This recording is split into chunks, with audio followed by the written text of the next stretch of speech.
Hi there, welcome back. Um, I'll get right into it. I wanted to mention a video or two back. I'd mentioned that when Dave had threatened to kick me out if I didn't pay that person's rent who was going to move in, but ended up not because Dave didn't present the lease to her. I contacted her immediately after speaking with Dave, and I asked her what her reason was, and she had said something had changed. Her plans had changed, and she just it wasn't the best option for her. It wasn't an emergency. It wasn't life altering. It just was no longer the optimal option. I explained to her what Dave threatened me with, and she was appalled by that. And she said, "How about I do this? How about I move in for a month and give you some time to find a replacement for me? That way, I'll pay the rent for a month. Not me, but she'll pay the rent for a month for that room, and I can find someone suitable long term." I thought that was great. I was really. She just dealt with it really responsibly, and it just shows that Dave had no desire to try to fix a situation that he created. He was willing to put all of the burden on me and threaten me with eviction. When she was fully willing to make an accommodation like that, I was very grateful. I mentioned when I when I dislocated my shoulder, I was sick. I wasn't sick with an illness that I was about to become sick with. I was. I think the year later I became sick. Just to make that. Just to make a correction there. I did become ill with what I think is an autoimmune disease, one or more than one, while I was building a deck for someone, and I became very ill very quickly, and it was the beginning of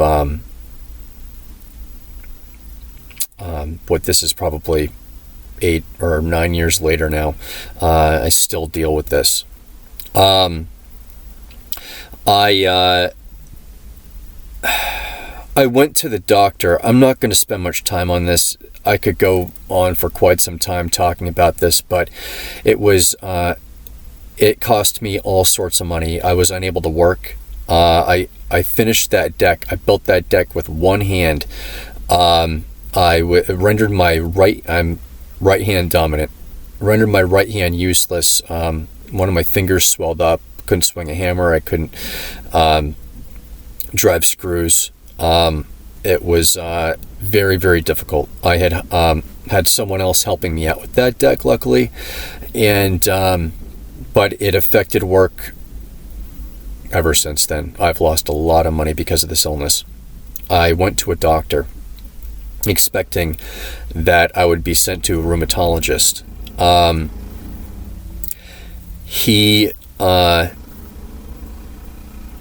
sorry, it's very loud here. I don't know if you can hear that. He said that we would need to run some tests. Ran the tests, got the results back. The results came back negative. Ran those tests a few times over the course of a few years, and they always came back negative. I tried to circumvent going through him and try to get myself into a rheumatologist. I